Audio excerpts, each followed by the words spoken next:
अभय चरणारविंद रे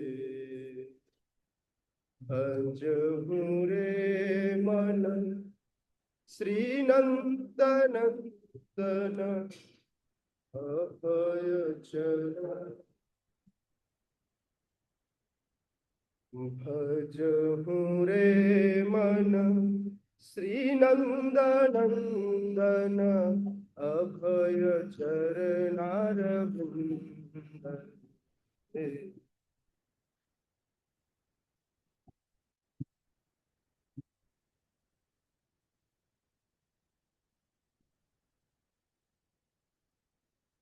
दुर्लभ मानव जन्म सत्संगे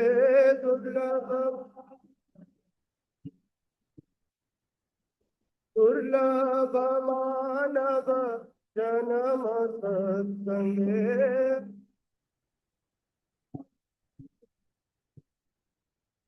तरहे भव सिंधु हे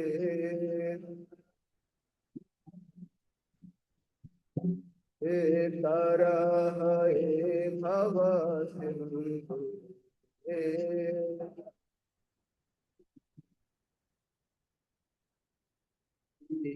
आतप वातवरीषण इति न यामिने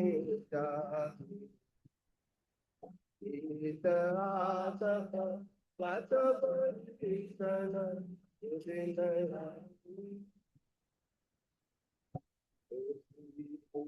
आतप वातवरीषण इति न यामिने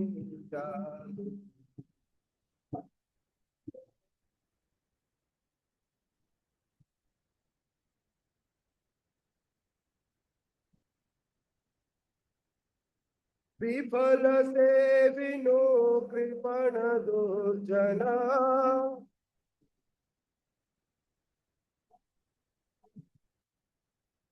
विफल से विनो कृपण दुर्जना विफल से चपल सुख लव लागे चपल सुख लव चपल सुख लव लागे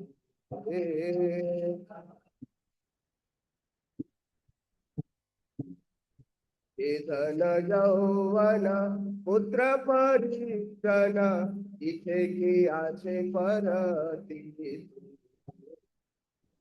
धन यौवन पुत्र परिजन इथे की आचे परती धन यौवन पुत्र परिजन इथे की आचे परती धन यौवन पुत्र परिजन इथे की आचे परती कमल दल जल जीवन टलमल ओ कमल दल जल जीवन टलमल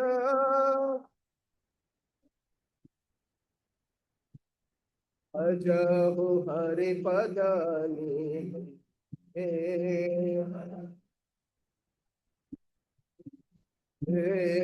भजहु हरि पदनी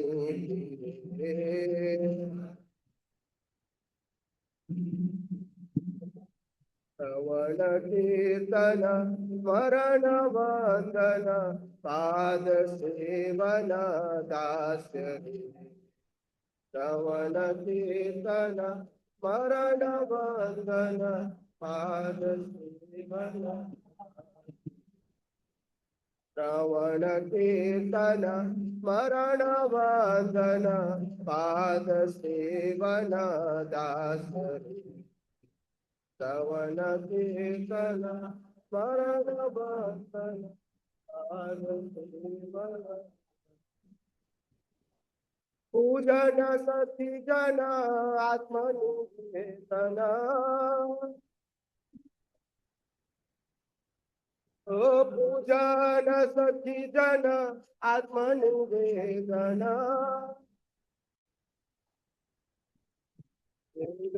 गोविंद दास अभिलाष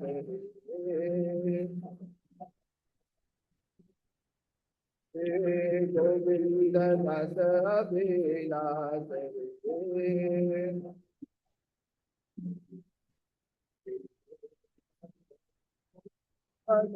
श्रीनंदनंदन अभय शरणार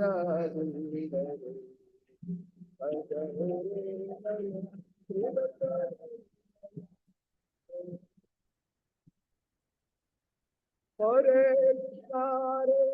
कृष्णा कृष्णा कृष्णा हरे हरे हरे राम राम राम हरे हरे हरे हरे कृष्णा कृष्णा हरे हरे हरे राम राम राम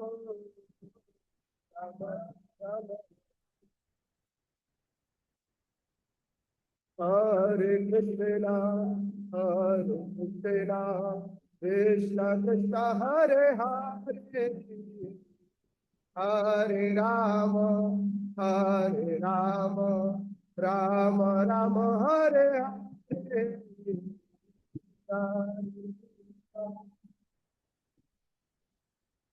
कृष्ण कृष्ण हरे हरे हरे राम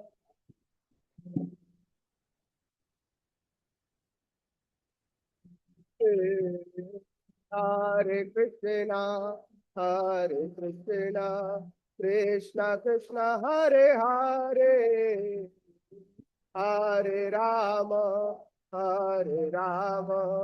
राम राम हरे हरे हरे कृष्ण हरे हरे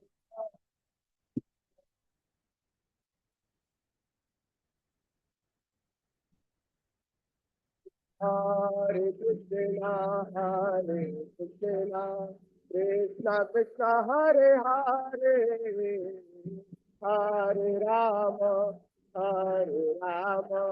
राम राम हरे हरे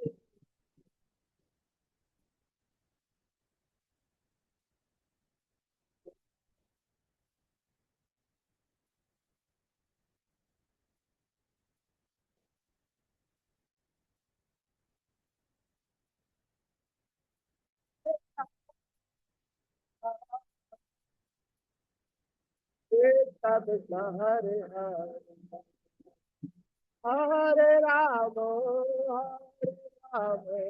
राम राम हरे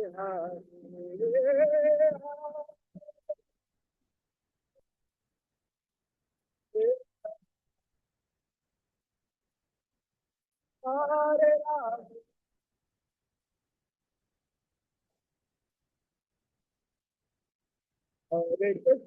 हरे कृष्णा कृष्ण कृष्ण हरे हरे हरे राम राम राम हरे हरे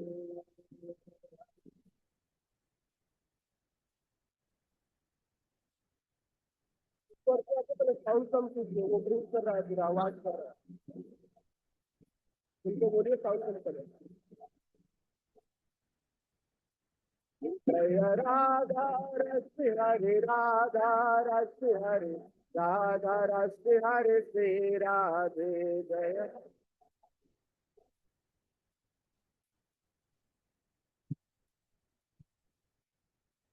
जय जय प्रभुपाद जय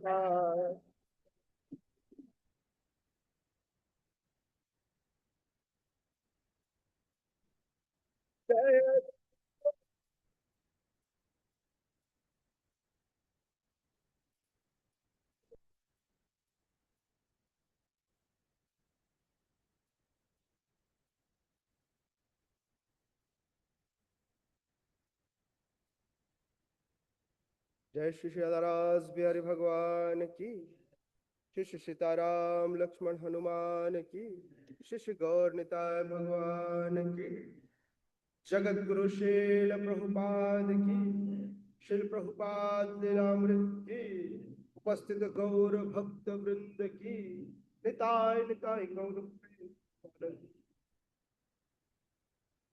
ओम नमो भगवते वासुदेव।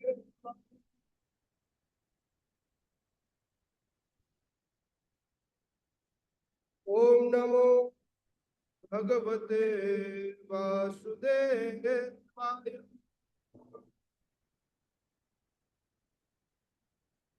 ओम नमो भगवते वासुदेवाय।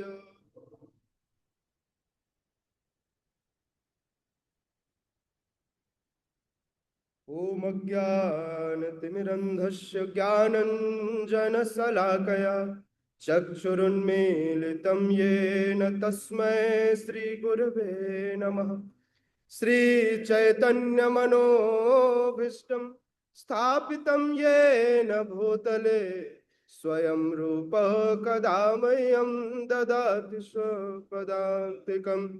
वन्देऽहं श्रीगुरुः श्रीयुतापदकमलं श्रीगुरुन् वैष्णवांश्च श्रीरूपं साग्रजातं सहगण रघुनाथान्वितं तं सजीवं साद्वैतं सावधूतं परिजनसहितं कृष्ण चैतन्य देवं श्रीराधा कृष्ण पादान् सहगण ललिता श्री विशाखान्वितांश नमो विष्णुपादाय कृष्ण पृष्ठाय भूतले श्रीमते भक्ति वेदांत स्वामी निति नामिने।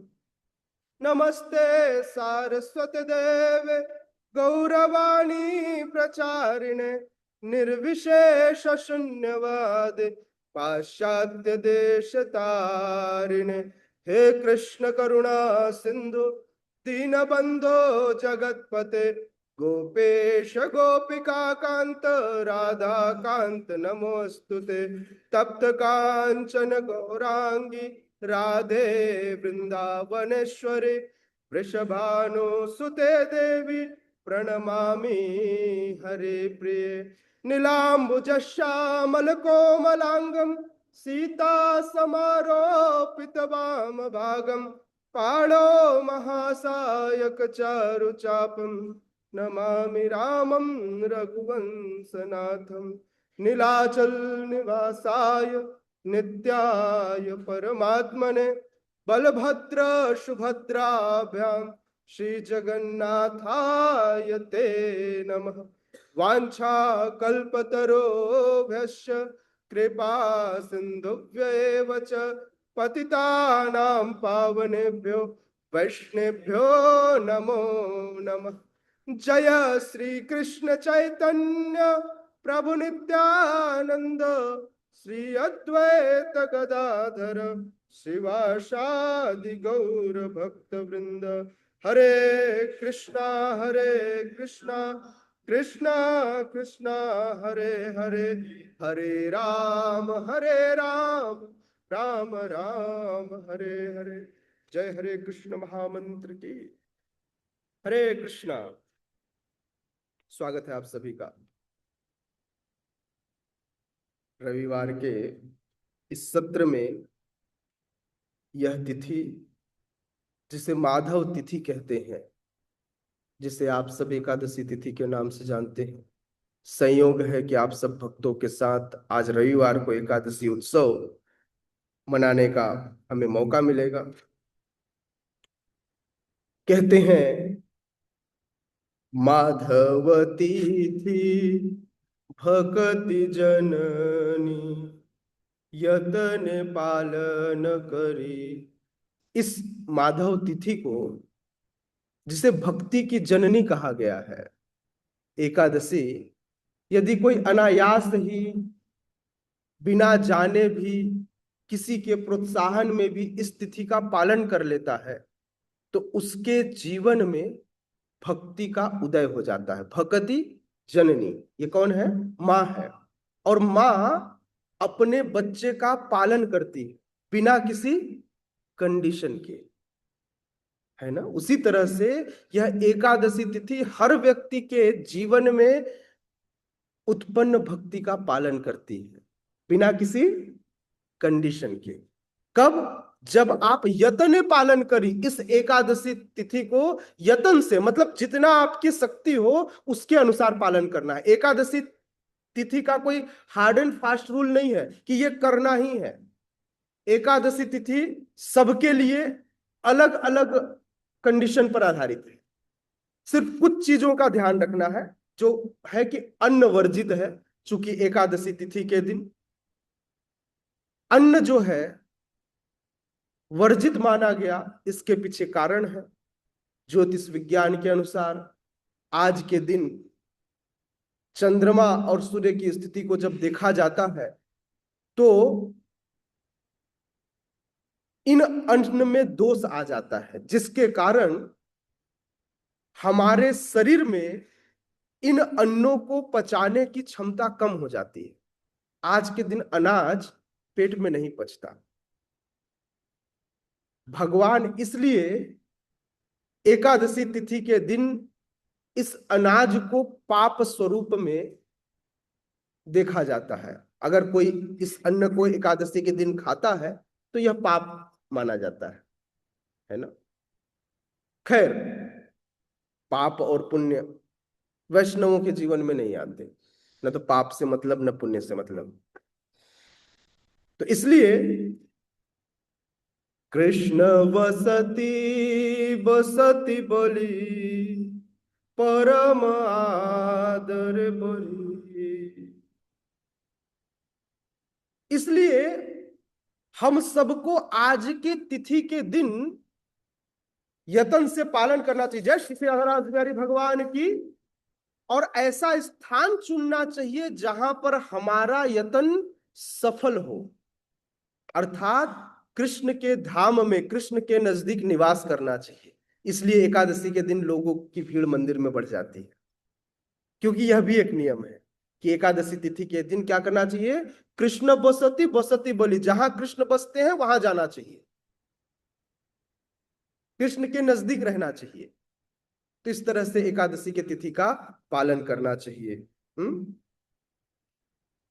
परम आदर से देखिए, एकादशी तिथि पर व्यक्ति को निराहार रहना चाहिए, चाहे तो जल भी न ले, निर्जला भी रख सकता है। निर्जला न हो सके तो जल लेकर के बिना आहार के रहे। अगर निराहार भी नहीं रख सकता तो फलाहार कर सकता है, फल फूल आदि ले सकता है, अथवा जो भी फलाहार में कुछ प्रसादे हैं वो ग्रहण कर सकता है। लेकिन ये एकादशी नहीं है, इसको एकादशी नहीं कहते। ये जो अभी आपने व्रत किया, इस व्रत को एकादशी नहीं कहते। एकादशी का बहुत सिंपल सा मतलब है। जब हम कहते हैं उपवास, उप का मतलब होता है नजदीक और वास का मतलब है रहना। जब हम भगवान के निकट जाकर रहते हैं तो इसको कहते हैं उपवास। उपवास का मतलब निराहार रहना, बड़े बड़े व्रतों का पालन करना नहीं। यदि कोई व्यक्ति निर्जला रख ले, निराहार रहे और भगवान का भजन न करे, मैंने देखा है पहले लोग अलग अलग त्योहार आते थे, शिवरात्रि आता था, कृष्ण जन्माष्टमी आती थी, या कोई ऐसी तिथियां आती तो लोग घर में उपवास करते थे। जैसे माताएं सावन में उपवास करती हैं सोमवार को, और जाकर झूला झूलती हैं। आजकल झूला का एक विशेष प्रचलन है, उसमें डीजे लगा दिया जाता, फिल्मी गाने बजते हैं और लोग झूला झूलते हैं। हाय रे उपवास आपका, नरक में जाओगे सबके सब, डूब के मर जाओ है? ऐसे उपवास करने से अच्छा है। पूरी संस्कृति का बेड़ा गर्क कर दिया। उपवास का मतलब अरे आप खाओ पियो और भगवान का नाम लो। हमारे श्रीला प्रभुपाद ने जब देखा कि भाई ये कलयुग है, कलयुग में लोगों के लिए व्रत कर पाना बड़ा मुश्किल है, तपस्या नहीं कर पाते लोग। तो प्रभुपाद ने कहा एकादशी के दिन सेवा नहीं छोड़ने का, बल्कि सेवा डबल करने का, जिससे आप भगवान के अत्यधिक निकट रह सके। परम पूज्य गोपाल कृष्ण गोस्वामी महाराज भी भक्तों को कहते थे कि आपको बहुत उपवास करने की आवश्यकता नहीं है, आपको सेवा करनी चाहिए। तो हम कठिन कठिन व्रत ले लेते हैं और सेवा से दूर भाग जाते हैं। तो एकादशी तिथि पर व्यक्ति को भगवान के अत्यधिक निकट रहना चाहिए। इसीलिए कॉन्सेप्ट बना, चलो ठीक है उपवास करें तो थोड़ा माला ज्यादा कर लें, इसलिए माला बढ़ा दिया गया, 16 से 25 कर दिया। लेकिन 25 कोई लिमिटेशन नहीं है कि इससे ज्यादा नहीं कर सकते, आप 64 करो, दिन भर माला करो। बोले प्रभु जी आज कुछ नहीं मिला, कुछ करने को नहीं मिला, तो हमने ना थोड़ा सा फिल्म देख लिया, क्योंकि प्रभु जी कुछ कर नहीं सकते थे ना, खाना भी नहीं खा सकते, उपवास भी रहना है, तो हमने फिल्म देख लिया। नहीं, तो ऐसे उपवास से अच्छा है आप उपवास मत रहिए, ये उपवास नहीं।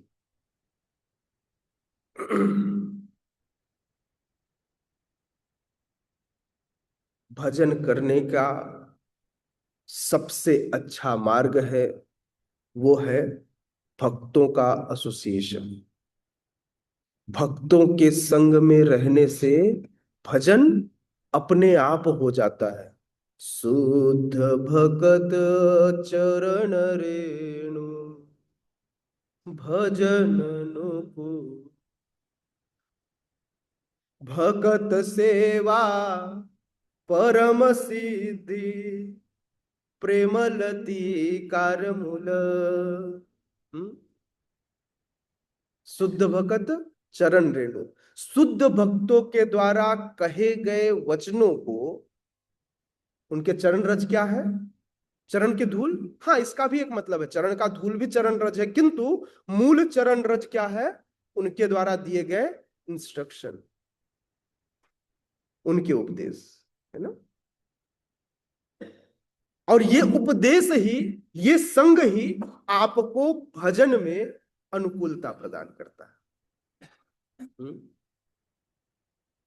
यदि ऐसे भक्तों की सेवा की जाए, क्या करना चाहिए, उनका पैर दबाना चाहिए, हाथ दबाना चाहिए, जरूरत पड़े तो गला भी दबा देना चाहिए, नहीं, ये सेवा नहीं है। लोगों ने, देखिए सेवा दो प्रकार की होती है, वपु सेवा और वाणी सेवा। लेकिन वपु सेवा मूल नहीं है, वपु सेवा तो कोई भी एक कर सकता है। भाई मान लीजिए हमारे गुरु महाराज हैं, गुरु महाराज को जितने शिष्य सब बोले हम वपु सेवा करेंगे। सोचिए अगर सब लोग एक साथ वपु सेवा करने आ गए तो, समझ रहे हैं आप। लेकिन वाणी सेवा तो हर व्यक्ति कर सकता है, कहीं से भी कर सकता है।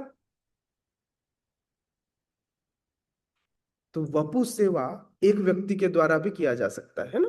भाई व्यक्ति को सेवा के लिए परिस्थितियों के अनुसार एक व्यक्ति, दो व्यक्ति, तीन व्यक्ति, चार व्यक्ति, लेकिन मूल सेवा क्या है, मूल सेवा है उनके द्वारा दिए गए इंस्ट्रक्शन को फॉलो करना।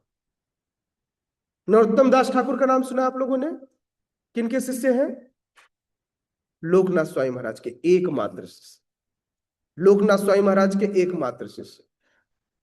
एक ही शिष्य है, दीक्षा दिए और उनको सेवा दे दी। कितने निर्दयी हैं नरोत्तम दास ठाकुर, नहीं, अपने गुरु को छोड़कर चले गए, उनकी वपु सेवा नहीं की। अरे एक शिष्य थे, उनको बैठकर उनकी चरण दबाने चाहिए थे। तुरंत तुरंत लोकनाथ स्वामी महाराज ने कहा जाओ और जीव गोस्वामी पाद की सेवा करो।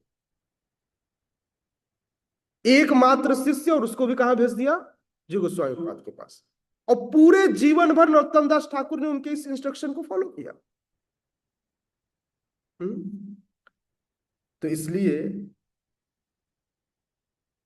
भगत सेवा, जब हम शुद्ध भक्तों के वाणी की सेवा करते हैं तो अपने आप हृदय में प्रेम लतिकार मूल, प्रेम रूपी लता का प्रादुर्भाव हो जाता है हृदय में। भक्ति रूपी प्रेम का लता स्वरूप में प्रादुर्भाव होता है, वह उत्पन्न होती है। कब? शुद्ध भक्तों की वाणी सेवा करने से। मैं ये नहीं कह रहा हूं वपु सेवा करने से कुछ नहीं होता, मैंने कहा उसकी इतनी आवश्यकता नहीं है जितनी जरूरत है वाणी सेवा की। कैसे श्रीला प्रभुपाद की सेवा करेंगे? श्रीला प्रभुपाद की ड्रेसिंग तो हो गई, प्रभुपाद की सेवा कैसे करेंगे? उनके उपदेश का पालन करके। तो प्रभुपाद के उपदेशों का पालन कैसे होगा? तो आज के दिन ज्यादा से ज्यादा शास्त्रों का अध्ययन करना चाहिए, माला पूरा कीजिए और उसके बाद उनकी वाणी सेवा कीजिए। अध्ययन करना अथवा किसी के साथ डिस्कस करना अथवा उनके कही गई वाणी को किसी तक पहुंचाना, बुक डिस्ट्रीब्यूशन करना, ये सारी ये सारी निज सेवा है प्रभुपाद की। ये प्रभुपाद की निज सेवा है, इसको भगवान प्रभुपाद की व्यक्तिगत सेवा कहेंगे। प्रभुपाद के द्वारा दिए गए उनके आदेश, उनके शास्त्रों का अध्ययन करना, बांटना, पढ़ना अथवा उनके कहे गए बातों को अपने जीवन में पालन करना, यह प्रभुपाद की निज सेवा है। और यही आपके हृदय में भक्ति प्रेम को बढ़ाएगा। प्रभु जी आप इधर आ जाइए, आप इधर आ जाइए।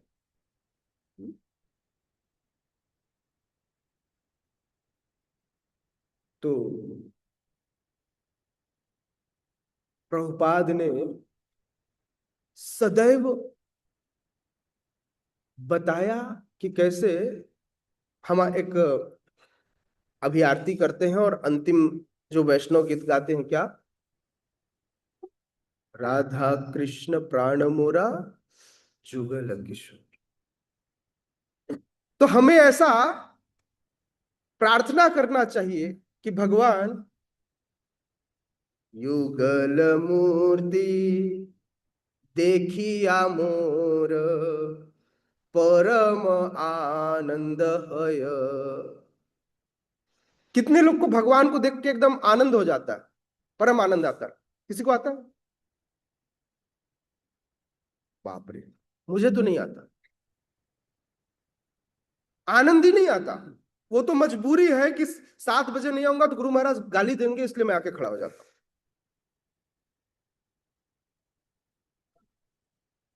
डर लगता है कहीं मरने के बाद कहीं नरक में ना जाना पड़े, इसलिए मंदिर आता हूं। आनंद तो नहीं आता। आनंद आता तो आप लोग यहां से छोड़ के जाते। अभी देखो प्रसाद का टाइम होगा, पट बंद हो ना हो भाग जाएंगे सब। काहे का आनंद है? सबने हाथ खड़ा किया। नहीं, बहुत आनंद आता है। क्या आनंद आता है? अभी सबसे पूछा जाए कि भगवान ने कौन से कलर का कपड़ा पहना है, कितने लोग को याद है? देख के तो सबको याद हो जाएगा। हाँ? इतना आनंद होता जैसे एक प्रेमी को अपनी प्रेमिका के शरीर के अंग प्रत्यंग याद रहते हैं। अच्छा, उसने कानों में ऐसी बाली पहनी है, उसने वो ऐसी दिखती है, उसने ऐसा पायल पहना है, उसका शरीर ऐसा है। क्यों याद रहता है? प्रेम है, लगाव है। भगवान से न तो प्रेम है न कोई लगाव, कुछ नहीं याद रहता। हम्म। तो उस दिन की कामना करनी चाहिए कि भगवान वह दिन कब आएगा जब मेरे हृदय से यह कलमशता खत्म होगी और इस युगल छवि को देख मेरे हृदय में आनंद भर जाएगा। ऐसा समय आवे।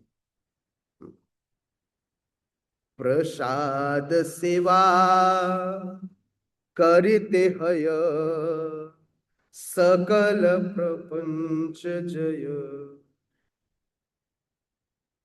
ऐसा हो कि मैं भगवान का महाप्रसाद खाऊं और भगवान का महाप्रसाद खाते ही मेरे हृदय में सारा प्रपंच मेरे हृदय से चला जाए।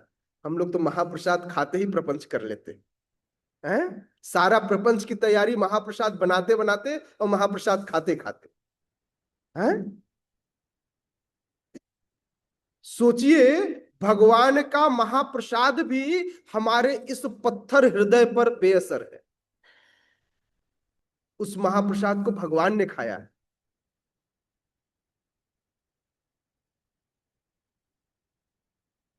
नारद मुनि नारद मुनि माता लक्ष्मी के पास गए, माता लक्ष्मी को प्रसन्न किया, और माता लक्ष्मी ने उनको पूछा कि पुत्र, आज मैं तुमसे बहुत प्रसन्न हूं, तुमको क्या चाहिए मुझसे मांग लो। तो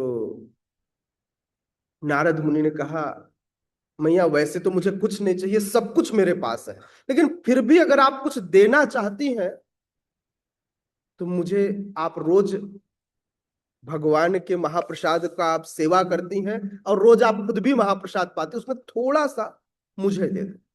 हाँ? थोड़ा सा मुझे दे दो। भगवान ने बहुत क्लियर इंस्ट्रक्शन दिया था कि ये महाप्रसाद किसी को नहीं देने का है। तुम चाहो तो ले लेना, लेकिन किसी को मत देना। चैतन्य मंगल में लोचनदास ठाकुर इस कथा का पूरा बृहद वर्णन करते हैं कि कैसे लोगों पर कृपा करने के लिए भगवान ने कैसे युक्ति सुझाई, कैसे भगवान चैतन्य महाप्रभु के रूप में अवतरित हुए। ये चैतन्य महाप्रभु के अवतरण की कथा है। तो इस महाप्रसाद की महिमा ऐसी थी कि भगवान ने कहा किसी को मत देना। माता लक्ष्मी ने कहा ठीक है, भगवान जैसा चाहे।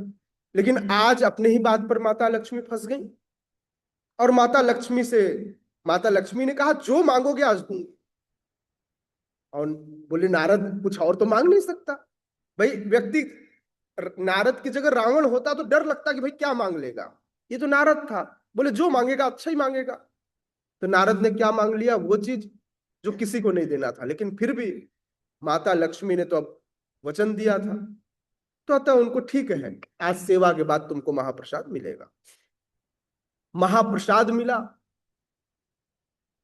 नारद मुनि को महाप्रसाद मिला, उन्होंने हाथ में लिया। हाँ, तो प्रसाद लेते ही नारद मुनि इतने प्रसन्न हुए। नारद मुनि बाजाए वीणा, राधिका रमन नाचे। नारद मुनि बजाए वीणा, राधिका रमन नाचे। नारद मुनि वीणा बजाना शुरू कर लिए और नाचने लगे, हाथ में महाप्रसाद रख करके। घंटों कीर्तन किया, हरे कृष्णा हरे कृष्णा, कृष्णा कृष्णा हरे हरे, हरे राम राम राम हरे हरे। खूब कीर्तन किया, खूब नाचे, और बड़े प्रेम से महाप्रसाद को पान किया। और नाचते नाचते वे भगवत धाम से, बैकुंठ से कैलाश पर्वत पहुंच गए। हाथ नहीं धोया, हाथ नहीं धोया, बस जैसे प्रसाद मिला था वैसे ही प्रसाद, वीणा बजाई, खूब नाचे, और पहुंच गए कहां, कैलाश पर्वत। देखे शिव जी, बोले नारद मुनि आज आए, हमेशा नारायण नारायण करते आते हैं, आज तो वीणा बजाते गाते और अभी भी नाच रहे हैं। पहुंच गए और शिव जी के सामने भी नाच रहे। भोलेनाथ ने कहा कुछ तो गड़बड़ है आज। बोले नारद बताओ क्या हुआ, तुम क्यों नाच रहे हो।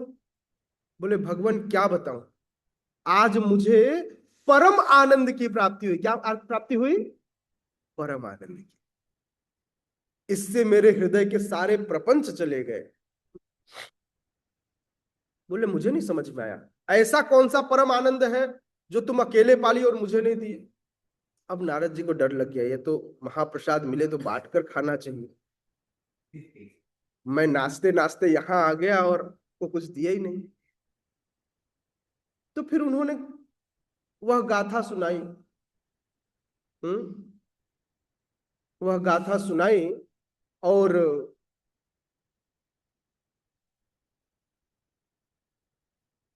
बताया कि कैसे माता लक्ष्मी से मैंने महाप्रसाद पाया। बोले महाप्रसाद पाया? बोले कब? बोले अभी पाया, पाकर ही आ रहा हूं, अभी तक हाथ भी नहीं धोए। बोले मेरे लिए कुछ बचाया नहीं? बोले कुछ नहीं। तो शिव जी तुरंत उठे, भोलेनाथ उठे और नारद मुनि का हाथ पकड़ लिया। नारद मुनि बोले आज तो मैं गया, लगता है आज नहीं छोड़ेंगे ये। इतनी तेजी से उस हाथ को, बोले किसी इसी हाथ से खाया था? जैसे बोले क्या, किसने मारा? इसी हाथ से तूने मेरे पिताजी को मारा, ये ले तेरा हाथ। तो ऐसा वाला डायलॉग होना चाहिए था, लेकिन ऐसा नहीं हुआ। भगवान ने उनका हाथ पकड़ लिया और उनके हाथ को निहारने लगे, और उन्होंने देखा कि नारद मुनि के नाखून में अभी थोड़ा महाप्रसाद का अंश लगा है। पूरी उंगली चाट गए, हाँ, और पूरा हाथ साफ कर दिया। पहले अकेले नारद मुनि नाच रहे थे, अब शिव जी भी नाच रहे हैं। अब दोनों नाच रहे हैं। नारद मुनि बजाए वीणा, राधिका रमन नाचे। अब महाप्रसाद का ऐसा असर कि दोनों नाच रहे हैं, नारद मुनि भी नाच रहे हैं और शिव जी भी नाच रहे। माता पार्वती आई, हाँ, सोने पे सुहागा हो गया। माता पार्वती बोले ये दो लोग नाच क्यों रहे हैं? फिर से पूरी गाथा चली माता पार्वती के सामने, ऐसा हुआ, ऐसा हुआ, ऐसा हुआ। नारद मुनि आए और आकर के इन्होंने बताया कि इन्होंने महाप्रसाद पाया है, इनके हाथों में जो महाप्रसाद का अंश था वो मैंने पाया, और उस महाप्रसाद के कारण मैं आनंद से भरा हुआ है। अब माता पार्वती बोली आप मुझे अर्धांगिनी कहते हैं? मैं आपकी अर्धांगिनी हूं? शिव जी हक्के बक्के, बोले अब क्या बोलूं मैं? बोले आपने महाप्रसाद पाया तो मैं कौन, मुझे क्यों नहीं दिया? माता पार्वती नाराज हुई। रोष में वो तुरंत कैलाश पर्वत छोड़ और आ गई नवदीप धाम में। और नवदीप धाम में आकर के कहा, माता सिमंतनी के रूप में वो बैठ करके भगवान की कृपा की याचना करने। तब जाकर के भगवान गौर प्रकट हुए। और अच्छा, पार्वती ने माता महामाया ने इस बात का संकल्प लिया कि तुमने जिस महाप्रसाद को अकेले पाया, मैं इस महाप्रसाद का वितरण पूरे संसार में करूंगी। बोलिए हरि बोल। तो ये माता पार्वती की कृपा है कि आज भगवान का महाप्रसाद हम सबको मिलता है। ये उनका संकल्प था कि मैं इस महाप्रसाद का अब कैसे वितरण हो। अब माता ने क्या किया, संकल्प तो ले लिया। तो संकल्प लिया, संकल्प लेने के बाद तपस्या की, भगवान गौर आए। भगवान गौर ने हरि नाम का प्रचार पूरे विश्व में किया, और इस प्रकार से उस हरि नाम के जरिए सब तक महाप्रसाद का वितरण किया। तो ये माता महामाया परम वैष्णवी की कृपा है कि हम सबके पास आज महाप्रसाद है और हरि नाम है। तो मैं यहाँ क्यों बता रहा था? मैं बता रहा था महाप्रसाद, है ना, महाप्रसाद से कथा ये थी। तो इसलिए हमें सदैव भक्तों के संग में रहकर शुद्ध भक्तों के निर्देशों का पालन करना चाहिए, ताकि हम भी इस महाप्रसाद को परम आदर से लेते हुए अपने जीवन को सार्थक कर सके। हमारे इस्कॉन में एक परंपरा है कि हम आज के दिन हमारे फाउंडर आचार्य जगत गुरु श्रील प्रभुपाद के चरण कमलों में उनकी कृपा की याचना करते हैं, और उनके जीवन लीला को सुनते हैं। भागवत दो प्रकार के होते हैं, एक वो जो शास्त्र भागवत है, और एक वो जो व्यक्ति भागवत है। भगवान के भक्त को भागवत कहा जाता है। तो यह भी भागवत कथा ही है ना। जब किसी भक्त के बारे में बात किया जाए तो उसे भी भागवत कथा ही कहते हैं। भागवत कथा 12 स्कंदों में सीमित नहीं है। वह हर तथ्य जो भगवान और उनके भक्त से जुड़ा हो उसे भागवत कहते हैं। अनंत काल से अपने अनंत मुखों से अनंत शेष भगवान के बारे में गुणगान कर रहे हैं, और यह जो गुणगान है इसे ही भागवत कहते हैं। बस हमारी इस छोटी सी बुद्धि में जितना आ सकता है तो उस सीमित दायरे को समझते हुए व्यास देव ने इसे इन 12 स्कंदों में, इन 18,000 श्लोकों में सीमित किया, ताकि हम थोड़े भागवत को, अगर हमें पता होता कि इतना बृहद है तो हम घुसते ही नहीं। हम डर के मारे बोले इतना बड़ा कौन पढ़ेगा। लोग हमारे पास बुक स्टॉल में आते, प्रभु जी छोटी वाली भगवत गीता है क्या। मतलब छोटी वाली भगवत गीता कहां से लाऊं, भगवत गीता तो भगवत गीता है, क्या छोटी और क्या बड़ी। भगवत गीता वो जिसमें 700 श्लोक हो, एक ही भगवत गीता है, सबको छोटी वाली चाहिए। हाँ, पहले खूब क्रेज था टेस्ट मैच का, समय बदला, व्यक्तित्व बदला, तो क्रेज आया लोगों के पास वनडे का। प्रभु जी लोग समझते हैं, हो सकता है मैया लोग ना समझ रहे हो मैं क्या कह रहा हूं। फिर समय बदला, फिर फटाफट क्रिकेट का एक अलग सा तरीका आया जिसको नाम दिया क्या, 2020। हाँ, T20। हाँ? तो समय के साथ व्यक्ति बदलता है, चीजें बदलती हैं। पहले व्यक्ति की हाइट होती थी 7 फीट 8 फीट, इसी कलयुग की बात कर रहा हूं। जगन्नाथ दास बाबा जी महाराज की हाइट थी 8 फीट। वो झुकते थे तब 4.5 फीट के होते थे, है ना। समय के साथ वो हाइट 6 फीट में आई। हमारे से ऊपर वाली पीढ़ी, गुरु महाराज वाली पीढ़ी कितने की है, 6 फीट की। हमारी पीढ़ी 5.5 फीट में फिक्स हो जाती है। हाँ? आने वाला समय ऐसा होगा जब व्यक्ति बैगन तोड़ने के लिए बैगन के पौधे में सीढ़ी लगाएगा, तब जाके बैगन फूटेगा। समझ रहे हैं। बैगन का पौधा कितना होगा, बैगन का पौधा होगा इतना बड़ा बड़ा, है ना, लगभग 4 फीट का, और व्यक्ति की हाइट कितनी होगी, आधा फीट से 1 फीट की। वो सीढ़ी लगाकर चढ़ेगा, तब जाकर बैगन टूटेगा। समय के साथ व्यक्ति की उम्र और हाइट दोनों कम होती जाएगी। हम्म? अभी औसत आयु 70 वर्ष है, जबकि कलयुग की आयु बताई गई है कि अधिकतम 100 वर्ष होगी, लेकिन अभी औसत आयु कितनी है। हमारी वाली पीढ़ी 70 वर्ष से ऊपर नहीं जाएगी। अभी से पैरों में दर्द, हाँ, जोड़ों में जकड़न, शरीर तो पूछो मत। हाँ, तो इसलिए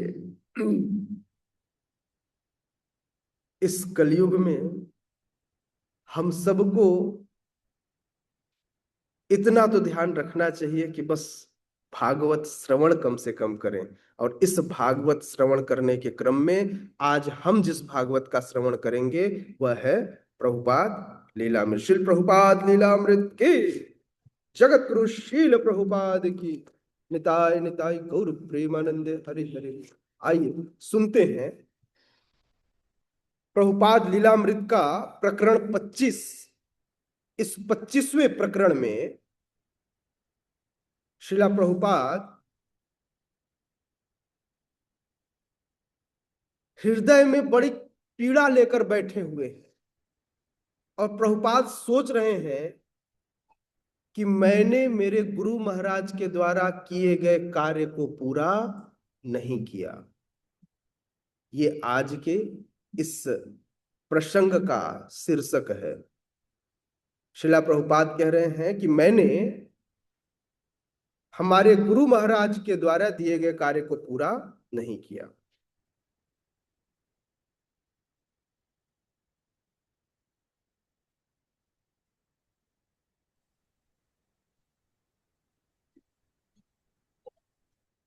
एक दिन की बात है, प्रभुपाद 26 एवेन्यू के स्टोर फ्रंट में बैठे हुए थे और उनके चारों तरफ उनके शिष्यों ने उनको घेर रखा था। प्रभुपाद बीमार थे और प्रभुपाद की उस बीमारी से सारे के सारे शिष्य बहुत चिंतित थे। उन्हें लग रहा था कि अब भी तो मूवमेंट शुरू हुआ है, अब भी अगर प्रभुपाद चले गए तो हमारा क्या होगा। जैसे कोई नया काम शुरू करे और निर्देश देने वाला व्यक्ति चला जाए।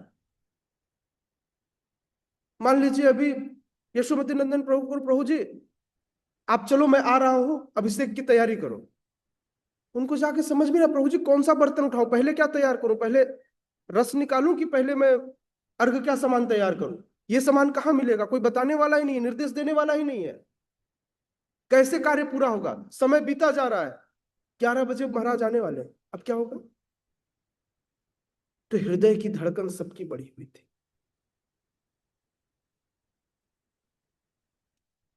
कीर्तनानंद प्रभु को याद आया कि एक बार स्वामी जी जब अमेरिका आ रहे थे तो उनसे उन्होंने कहा था कि जब प्रभुपाद जलदूत यान से अमेरिका आ रहे थे तो उस समय उस जलदूत यान में जो उन नाव की जो कैप्टन थे उनकी पत्नी थी, वो थोड़ा थोड़ा हाथ की रेखाएं देखती थी। तो प्रभुपाद का हाथ देखकर उसने बताया था कि प्रभुपाद जब 71वें वर्ष में होंगे, 71 वर्ष के, तो उस समय उनके जीवन में थोड़ा संकट आएगा। यदि प्रभुपाद ने इस 71वें वर्ष को पार कर लिया तो प्रभुपाद 100 वर्षों तक जीवित रहेंगे। कीर्तनानंद को यह बात याद आई। अभी प्रभुपाद बीमार है, कहाँ है, 26 एवेन्यू स्टोर फ्रंट में अभी प्रभुपाद है। तो इस प्रकार सब प्रभुपाद के अच्छे स्वास्थ्य की चिंता करने लगे, प्रार्थना करने लगे। प्रभुपाद भगवान के शुद्ध भक्त हैं, इस बात से सभी परिचित थे। इसका एक तात्पर्य यह होता है कि शुद्ध भक्त जब चाहे तब आ सकते हैं और जब चाहे तब जा सकते हैं। भक्तों के लिए काल का निर्धारण मृत्यु नहीं करती। भक्तों का आना और भक्तों का जाना, शुद्ध भक्तों का, मैं अपनी बात नहीं कर रहा हूं, है ना, मैं शुद्ध भक्तों की बात कर रहा हूं। शुद्ध भक्त अपनी इच्छा से आते हैं और अपनी इच्छा से जाते हैं। वो जब तक चाहेंगे तब तक यहां रहेंगे, जब तक उनके स्वामी का काम रहेगा तब तक वो यहां पर रहेंगे। जैसे उनकी सेवा खत्म होंगी वैसे वो यहां से चले जाएंगे।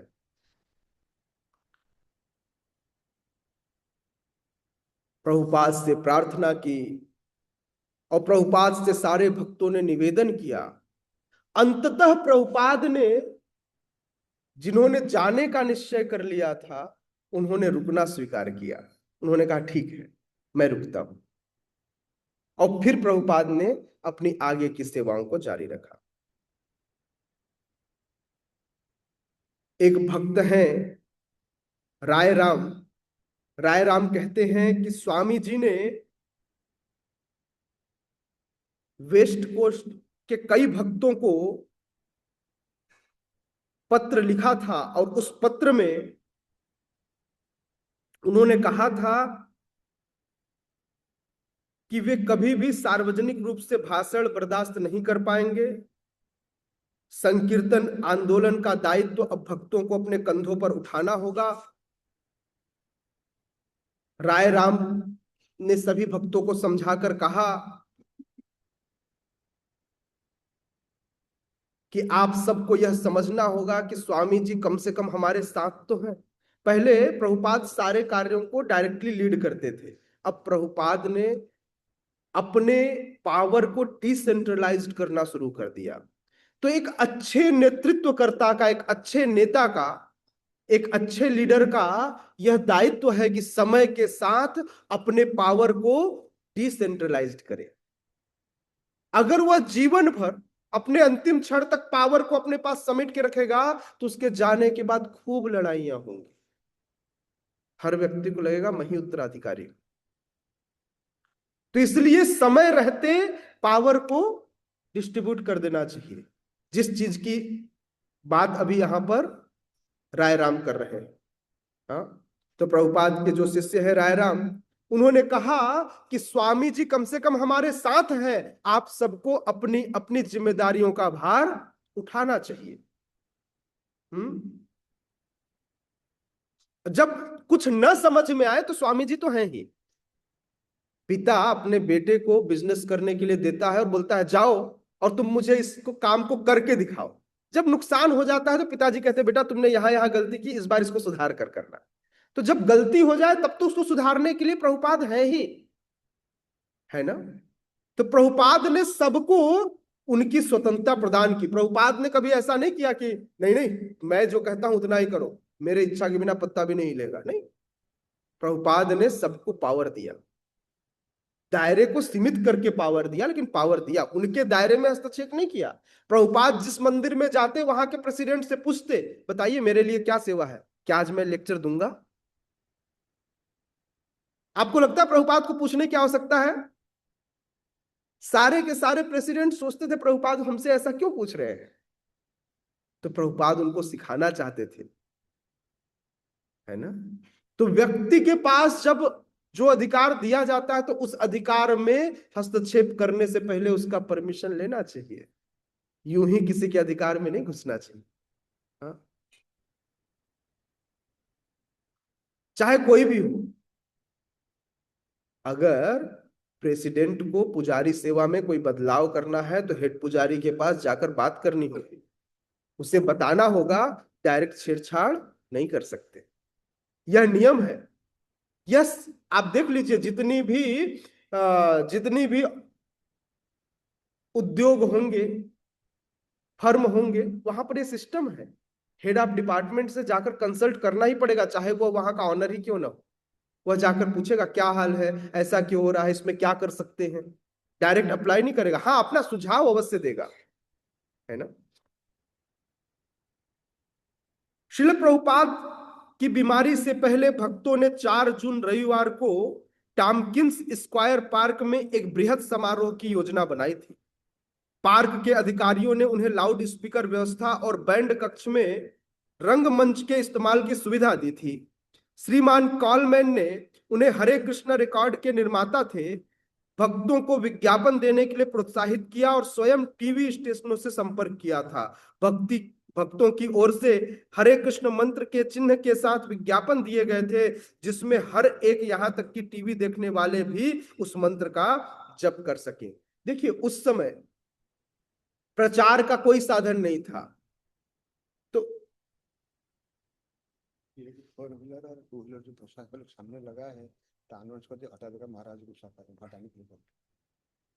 किसी भक्त ने प्रसाद हॉल के सामने एक बाइक जो लॉक है और एक 4 व्हीलर, बाइक बहुत सारे बाइक है और फोर व्हीलर एक 15 गाड़ियां, तो प्लीज जिनकी गाड़ियां हो प्लीज जाकर के उसे मूल स्थान में लगा आवे, है ना। एक बार देख आइए जिनकी जिनकी भी गाड़ियां हैं, नहीं तो फिर गुरु महाराज नाराज हो रहे हैं। एक कार भी है, प्लीज उसको लगा दीजिए, है ना। और उसके बाद फिर आइए तो यहाँ कथा सुनते हैं। हाँ? तब तक मैं कुछ कुछ बताते रहता हूँ, है ना।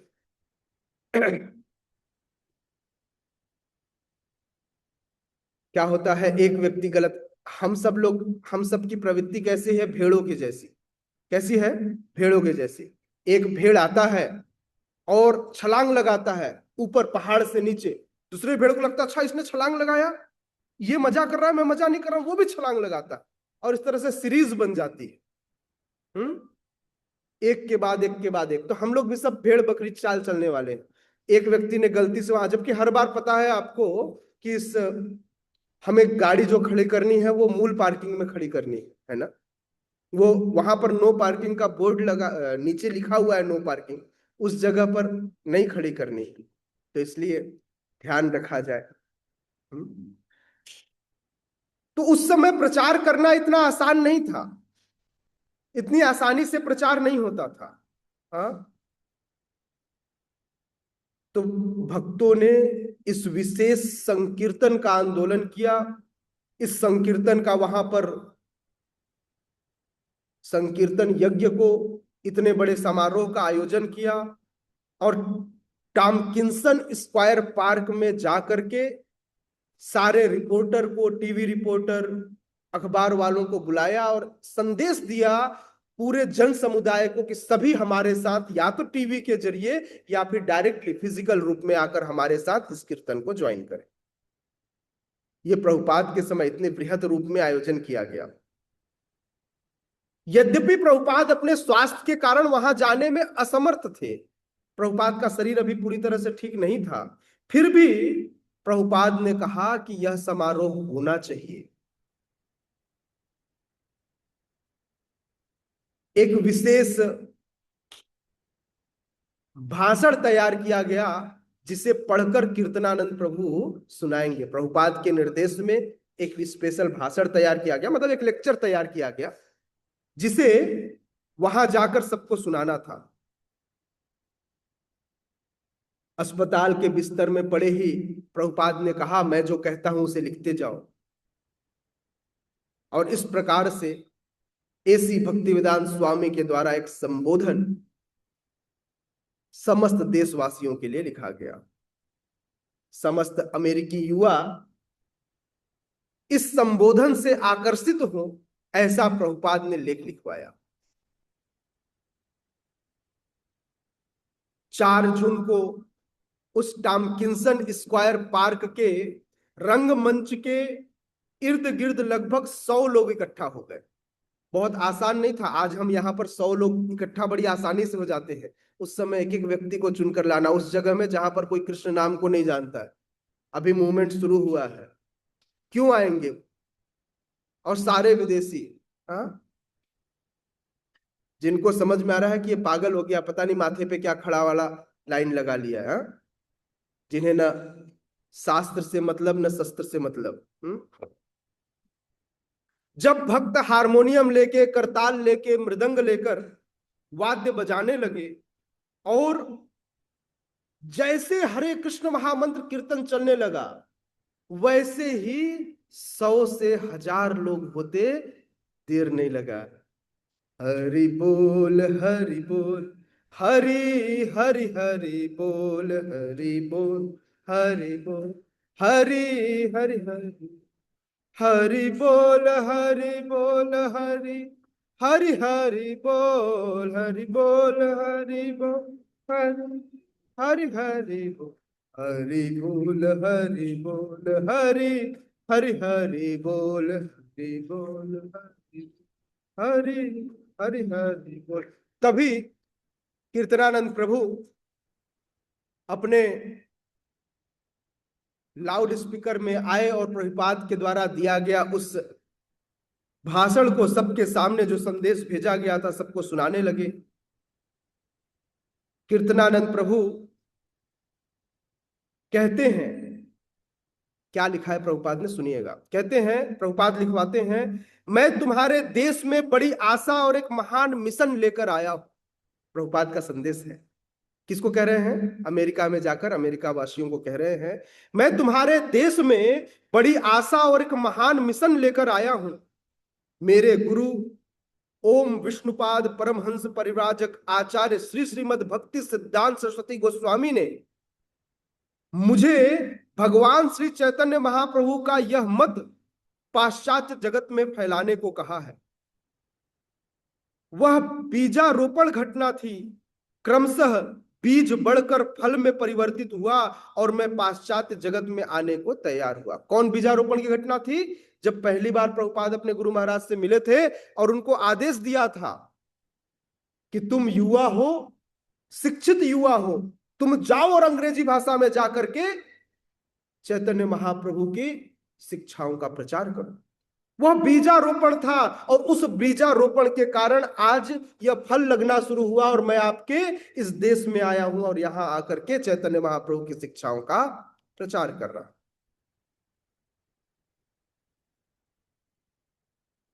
मैं नहीं जानता कि अमेरिका की भूमि में मेरे लिए इतना आकर्षण क्यों है, जबकि उस समय मैक्सिमम लोग लंदन जाना चाहते थे। कहां जाना चाहते थे? क्योंकि इंग्लैंड ने लगभग पूरे विश्व पर राज किया था। तो उस समय अमेरिका इतना फेमस नहीं था। फेमस कौन था? लंदन ज्यादा फेमस था। लेकिन फिर भी प्रभुपाद कहते हैं कि मुझे नहीं पता कि मैं अमेरिका ही क्यों आया और मैं आप लोगों से इतना आकर्षित क्यों हूं, किंतु मेरे हृदय में विराजमान कृष्ण ने मुझे आदेश दिया कि यूरोप जाने से अच्छा होगा। तो मैं, हर व्यक्ति के हृदय में अंतर मन से आवाज आती है। यदि व्यक्ति उस अंतर मन की आवाज को सुने, मन की बात नहीं कर रहा हूं, मन छलता है, मैं अंतर मन, हृदय में बैठे हुए परमात्मा की आवाज सबको सुनाई देनी चाहिए। हम परमात्मा को क्या करते हैं? दरकिनार कर देते हैं, इसलिए जीवन में गलतियां करते हैं। हम परमात्मा की बात नहीं सुनते, हम मन की बात सुनते हैं। मैं कह रहा हूं अंतर मन की बात, मैं छठी इंद्री की बात नहीं कह रहा हूं। मैं बात कर रहा हूं अंतर मन की, अर्थात परमात्मा के निर्देश की बात कर रहा हूं। और हर व्यक्ति को जब गलत करने जाता है तो उसको पता होता है मैं गलत कर रहा हूं, बस बोलते प्रभु जी क्या करूं, मेरा दिल नहीं मानता। हाँ, ये जो दिल है ना, इसको निकाल कर क्या करना चाहिए? फेंक देना चाहिए। नहीं, ऐसा मत कीजिएगा, निपट जाओगे। दिल जैसी कोई चीज नहीं होती, और न ही दिल कुछ सोचता है। पता नहीं इन बेवकूफों को किसने बता दिया कि दिल के अंदर सोच होती है। अरे दिल तो रक्त को क्या करता? पंपिंग करता है। वो कहां से सोचेगा? सोचता तो मन है, जिसको लोगों ने दिल मान लिया।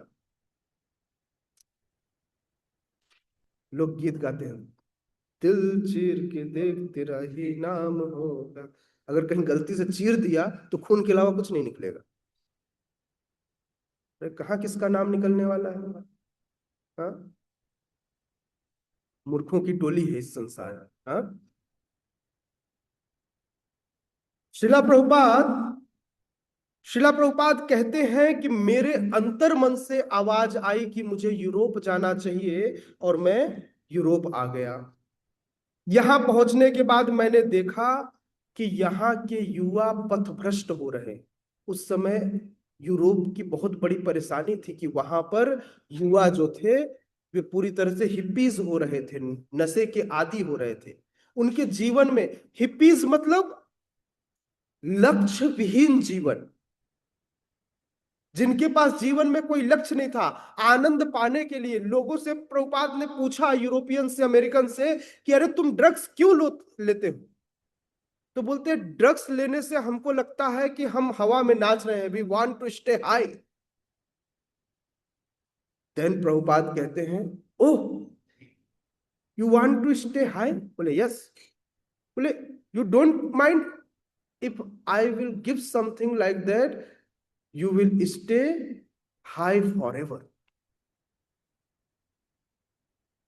सबको लगा ऐसा कौन सा नशा है, ऐसा कौन सा ड्रग्स प्रभुपाद देने वाले हैं। सबको लगा प्रभुपाद अभी कोई चमत्कारिक गोली देंगे और बोलेंगे इसको खा लो। सब बड़े आश्चर्य से प्रभुपाद के पास आए, और प्रभुपाद के इस एक लाइन ने उनको अपनी ओर आकर्षित कर लिया। देन प्रभुपाद ने जो नशा दिया, वो आप देख सकते हैं कि कैसे पूरे विश्व में तहलका मचा दिया। और आज इस्कॉन के हजारों सेंटर पूरे विश्व में है, और करोड़ों लोग हमारे साथ जुड़े हैं। जगत गुरु शील प्रभुपाद की। ऐसे हैं हमारे प्रभुपाद। शिला प्रभुपाद कहते हैं कि मेरी कितनी अभिलाषा थी कि मैं आज तुम लोगों के पास आता, लेकिन मैं बीमार हूं। शायद कृष्ण ने कुछ सोच समझकर मेरे मार्ग में इस अवरोध को डाला है। इसलिए मैं आप सबसे आज क्षमा मांगता हूं, और लिखित रूप में अपनी शुभकामनाएं आप सब तक प्रेषित कर रहा हूं। संकीर्तन का यह ढंग, नाचना गाना कितना अच्छा है। एक बार एक अमेरिकी रिपोर्टर आया और प्रभुपाद से पूछने लगा, स्वामी जी, आप नाचते हैं, गाते हैं, खाते हैं, कृष्ण प्रसाद चढ़ाते हैं, कृष्ण की पूजा करते हैं। अगर जीवन के अंत में आपको पता चला कि जिनकी आप पूजा कर रहे हैं वो कृष्ण है ही नहीं, तो क्या होगा? तो बात बोले, ओह ऐसा है। हम तो रोज खूब नाचते हैं, खूब खाते हैं, खूब गाते हैं, एंजॉय करते हैं। अगर जीवन के अंत में हमें कुछ नहीं मिला तो भी कोई बात नहीं, हमने जीवन भर आनंद उठाए। अब सोचो, तुम अगर तुम जीवन भर ये गलत काम करते हो, अगर जीवन के अंत में तुम्हें पता चले कि कृष्ण है, तो तुम्हारा क्या होगा? हाँ, सोचिए। उसके पास कोई जवाब था? अगर मान लीजिए हमारे जीवन के अंत में यह पता चले कि जो श्री श्री राधा रास बिहारी जी का विग्रह है, इस विग्रह का अगर कोई मतलब ना हो, तो भी हम तो जीवन में एंजॉय कर रहे हैं। क्या कर रहे हैं? अब भी 2 घंटा नाच लिए, अब आराम से महाप्रसाद की चिंता, ये क्या क्या बन रहा होगा, वो भी जाके बड़े स्वाद से खा के आएंगे। हमने नाचा भी, हम गाए भी, हमने सब कुछ किया। जीवन में ऐसा कोई चीज नहीं है जो हम नहीं कर रहे हैं। हम रोज आना, हरि बोल, ओ प्रभु जी, माता जी, बाहर जाइए, बात करना, आपको समझ नहीं आ रहा, कीर्तन चल रहा है।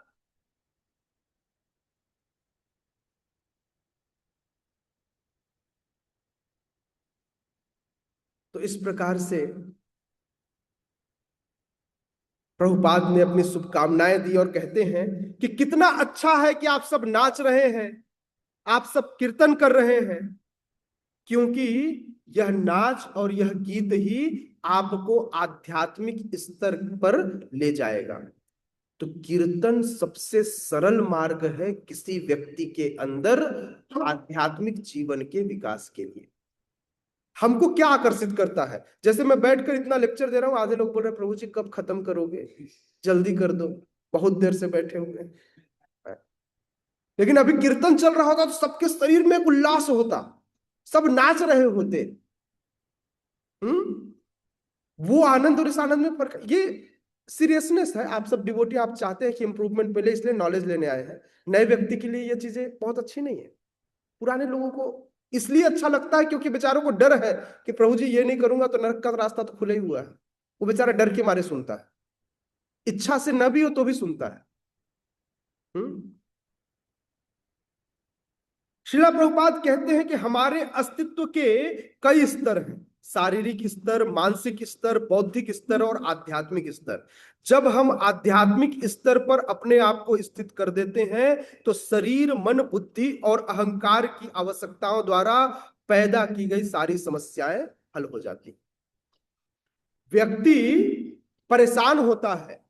व्यक्ति परेशान होता है कब? कब परेशान होता है?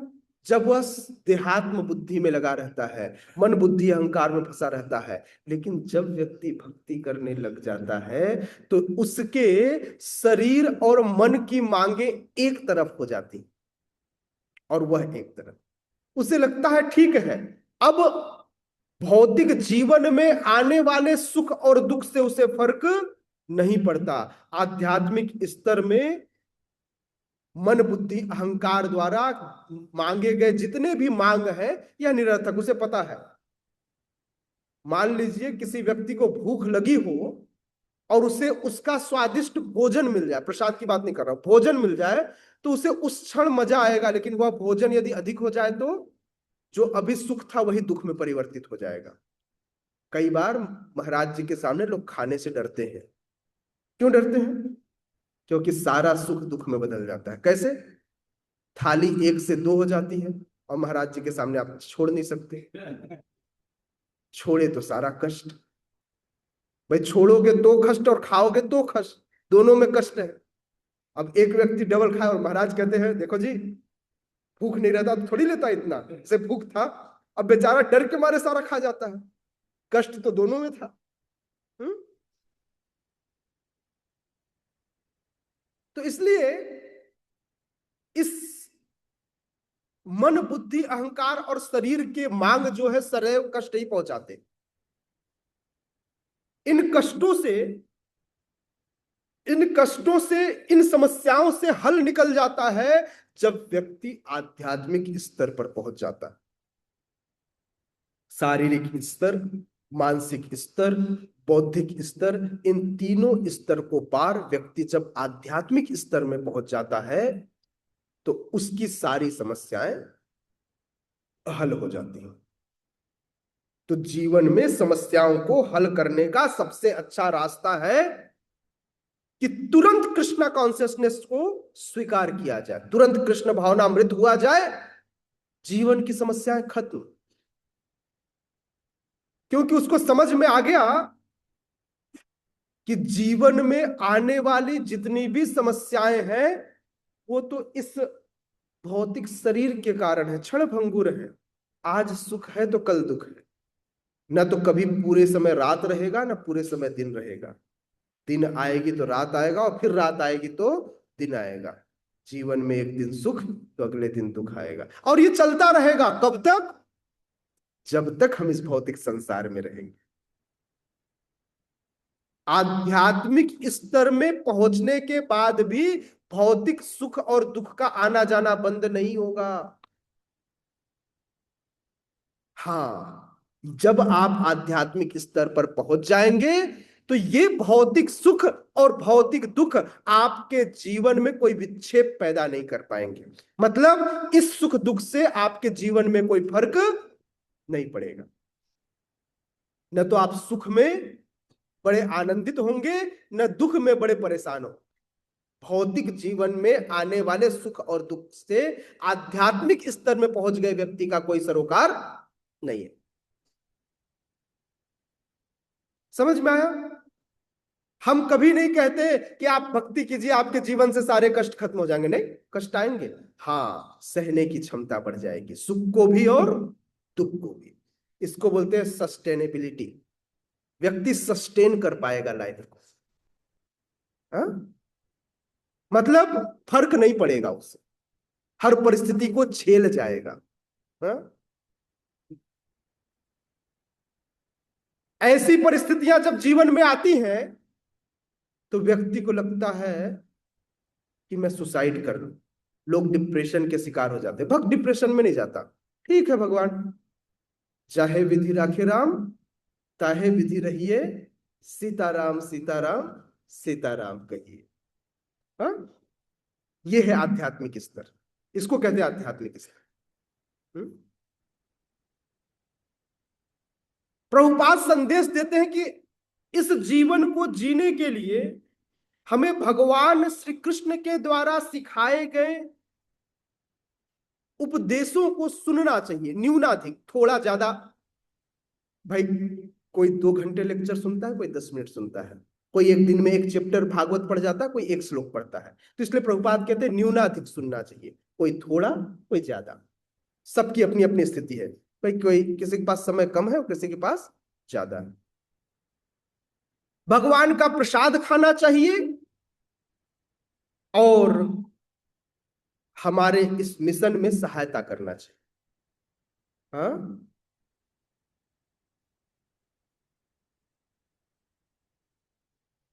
वो कबीरदास जी का एक दोहा था, क्या?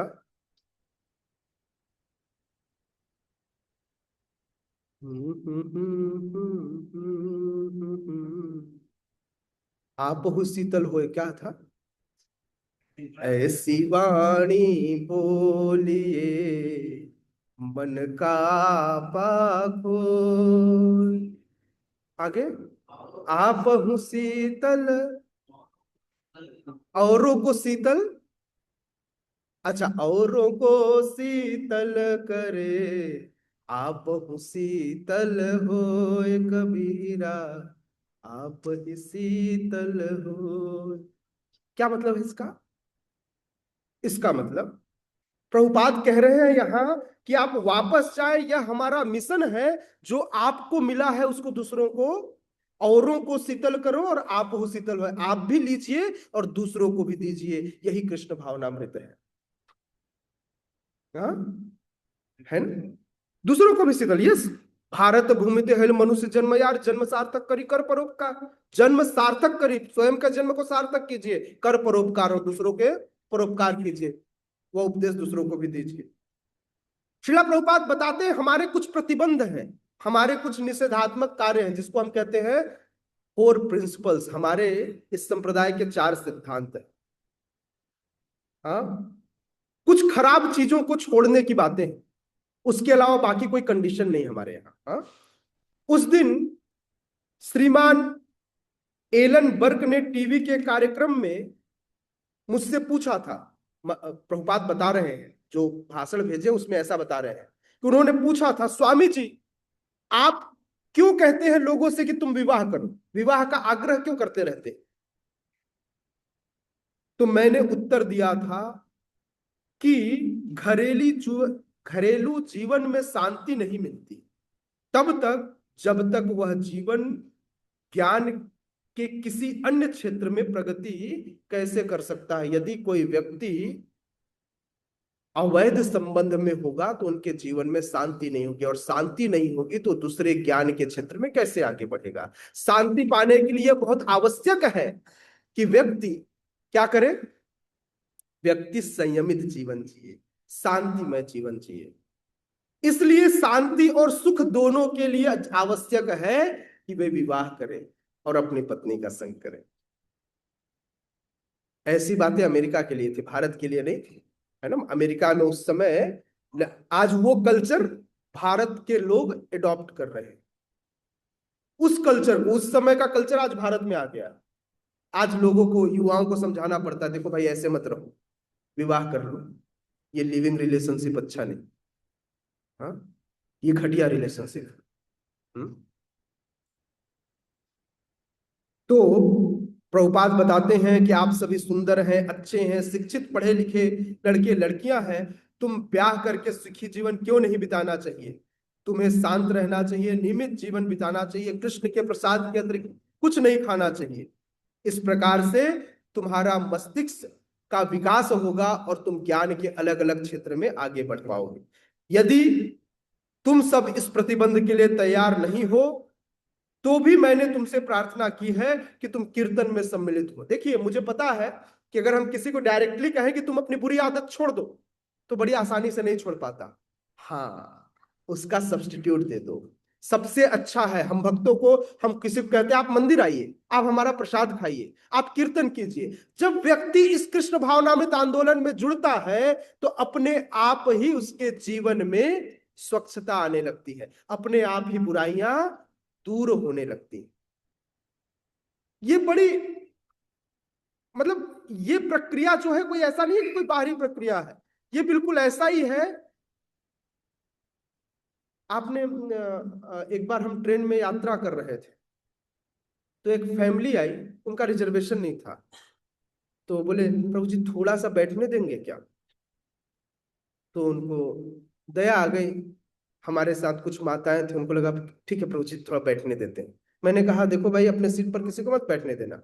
हमारी यात्रा थी वृंदावन यात्रा की, और उस समय स्लीपर की बोगियां कम हो गई थी, स्लीपर में लोगों की भीड़ बढ़ जाती थी, तो बैठने दिए उनको। बैठे तो पहले फैमिली का एक मेंबर बैठा, फिर 2 मेंबर बैठे, फिर पूरी फैमिली सीट में थी, और जिनकी सीट थी वो कोने में ऐसे पैर उठाए ऐसे बैठे हुए थे। रात को मैं आया, मैं बोला क्या हो गया, आप ऐसे क्यों बैठे? बोले सब लोग यहाँ बैठ गए।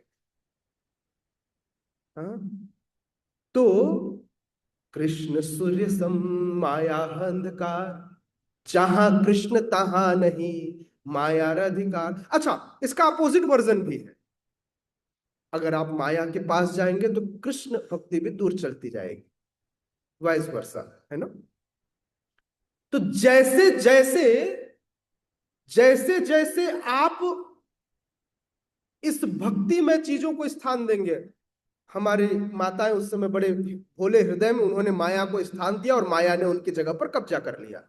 तो यदि आप ढीले पीले पड़ेंगे तो माया आपके भी हृदय पर कब्जा कर लेगी और आपका हृदय कलुषित हो जाएगा। उससे अच्छा है कि हरे कृष्ण महामंत्र को थोड़ा स्पेस दीजिए, प्रयास दीजिए, तो धीरे धीरे माया दूर हो जाएगी।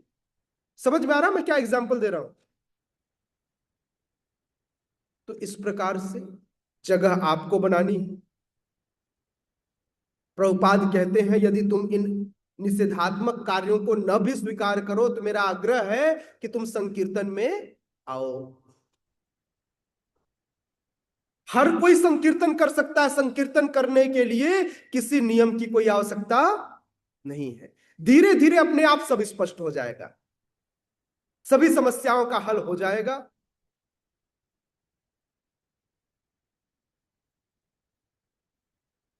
इसके बाद प्रभुपाद लोगों के अलग अलग उपदेशों को बताते हैं। प्रभुपाद के जीवन की गाथाओं को इसी तरह हम सुनते रहेंगे, सुनेंगे अगले एकादशी उत्सव में। कैसे प्रभुपाद ने अपनी एक शिष्या के द्वारा भेजे गए पत्र का वर्णन यहाँ पर किया, उस पत्र का वर्णन करेंगे हम अगली एकादशी तिथि में। मुझे नहीं पता, संडे है? ठीक है, तो अगली एकादशी तिथि में हम इसका वर्णन करेंगे। जय जगत गुरु शील प्रभुपाद की, प्रभुपाद लीलामृत की जय। निताई गौर प्रेमानंदे। हरि हरि बोल। Thank you so much. Hare Krishna.